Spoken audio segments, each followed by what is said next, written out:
cher ami, je suis tellement contente de te retrouver dans ma salle de bain et je me réjouis beaucoup de passer ce temps avec toi. Comme d'habitude, je vais te raconter une histoire pour illustrer le propos que je vais te raconter après. C'est l'histoire du soleil et du vent. Le vent pense qu'il est beaucoup plus puissant que le soleil et un jour il va voir le soleil et il lui dit: tu sais quoi, je vais te le prouver que je suis plus puissant que toi. Tu vois l'homme là-bas? Eh bien, je vais faire en sorte qu'il enlève son manteau d'un claquement de doigts. Le soleil a dit au vent: bah tiens, je te regarde, montre-moi.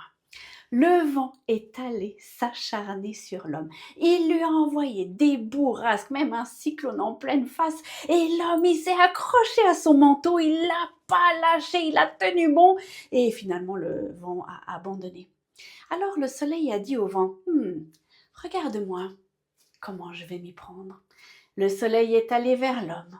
Il s'est assis non loin de lui et puis il a laissé aller ses rayons du soleil sur l'homme et puis les rayons se sont immiscés sous le manteau et spontanément, l'homme a enlevé son manteau. Alors tu vois, a dit le soleil au vent, un peu de douceur et de bienveillance, c'est aussi bien.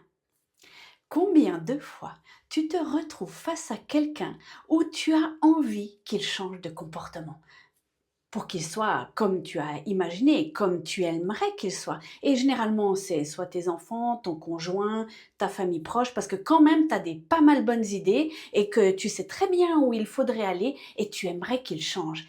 Et tu t'acharnes comme le vent. Et souvent, tu es là, tu billes dedans, puis tu devrais, et puis il faudrait que, mais est-ce que tu as pensé? Et puis si tu prends cette décision-là, mais qu'est-ce que ce sera ton avenir? Et blabli, et blabla, et blabla, et blabla. Et on est souvent comme ça.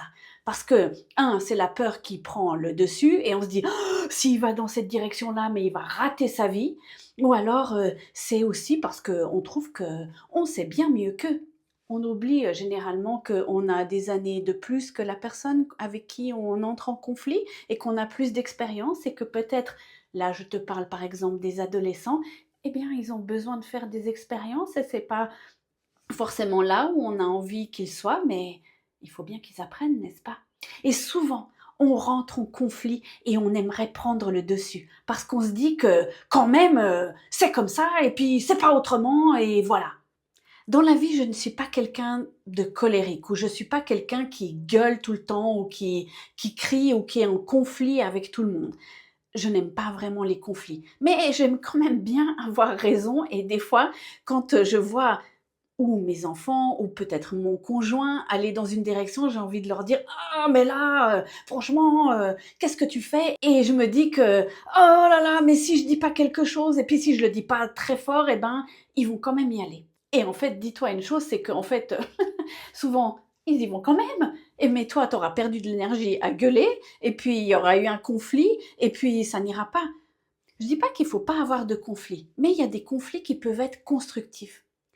Cette histoire que je viens de te raconter, je l'ai lue il y a quelques semaines et je dois dire qu'elle m'a pas mal impactée. Et avec cette histoire, il y avait un petit exemple d'un père qui avait une adolescente et avec qui ça se passait pas bien. C'était vraiment très conflictuel.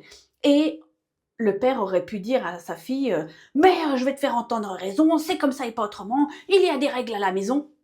On est d'accord qu'on est souvent comme ça, hein, que c'est pas quelque chose qui est unique.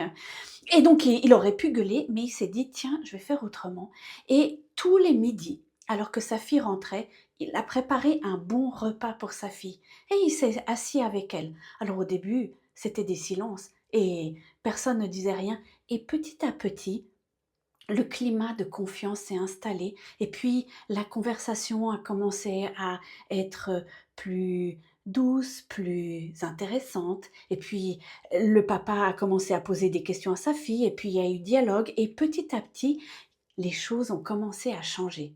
Ça a pris du temps, ça a pris des mois, ça a pris des mois et souvent on pense que en billant dans l'autre, en disant: «Mais tu dois changer, c'est comme ça va changer du jour au lendemain. Ben non, ça prend du temps. Moi, je me dis, est-ce qu'on aimerait qu'on agisse comme ça avec nous? Est-ce qu'on aimerait avoir quelqu'un qui nous gueule dessus en disant: ah ouais, ce que tu es en train de faire, c'est pas bien, tu devrais changer? Moi, je ne pense pas. En tout cas, moi, ça me déplairait beaucoup. Et souvent, on agit comme ça pour l'autre. Alors, en lisant cette histoire, je me suis dit, tiens, je vais essayer de mieux entraîner cet aspect-là.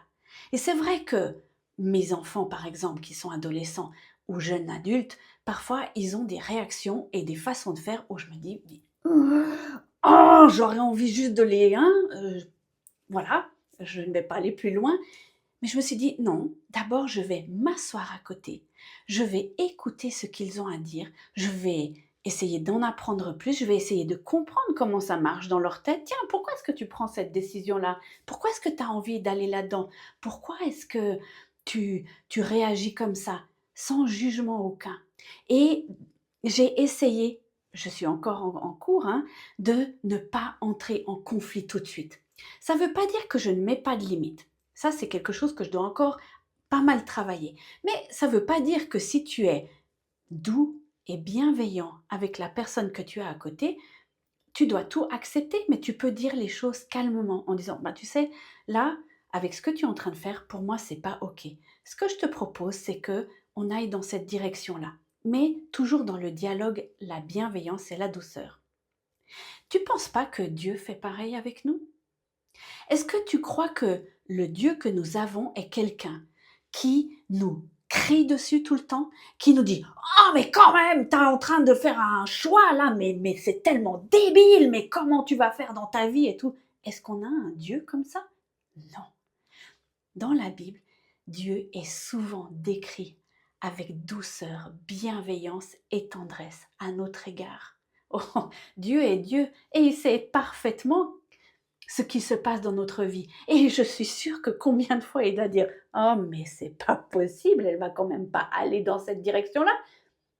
Est-ce que tu crois qu'il est en train de nous crier dessus pour nous dire «Mais tu fais le mauvais choix, t'en change». Non, il s'assied à côté de nous et puis il nous dit «Je suis là avec toi et on va y aller ensemble». Et c'est souvent ce dont on a besoin, n'est-ce pas? D'avoir quelqu'un qui est à côté de nous, qui nous prend comme ça contre soi et qui dit je suis avec toi. Peut-être que c'est pas le meilleur choix dans ta vie, mais on ira ensemble et je serai là. Et je serai là si ça se passe mal. Dans ce monde de brut, on a besoin de douceur et de bienveillance. Et dans ce monde de brut, on a besoin d'être doux et bienveillant avec les autres. Même si c'est pas forcément le choix qu'on aurait fait, même si on voit la catastrophe arriver. On a tous fait nos expériences dans la vie et certainement que oui, on aurait peut-être pu les éviter, mais on est qui on est avec ce qu'on a vécu, n'est-ce pas? On a besoin de bienveillance, de tendresse, de douceur dans la vie. Et je t'assure, j'en suis même certaine qu'il y a beaucoup, beaucoup de choses qui peuvent changer avec la douceur et la bienveillance. Ah, ça prend du temps, hein?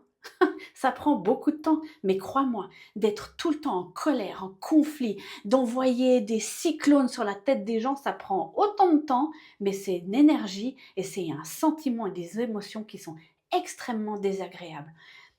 Alors je t'encourage cette semaine à faire peut-être autrement, à, à te dire que la personne que tu as en face de toi dans les prochains jours, que tu as juste envie d'étriper, de dire mais purée, pourquoi il fait comme ça, de faire un pas en arrière, de dire ok, on respire, on s'assied et on se met à côté et on entoure cette personne de bienveillance, de tendresse, de douceur.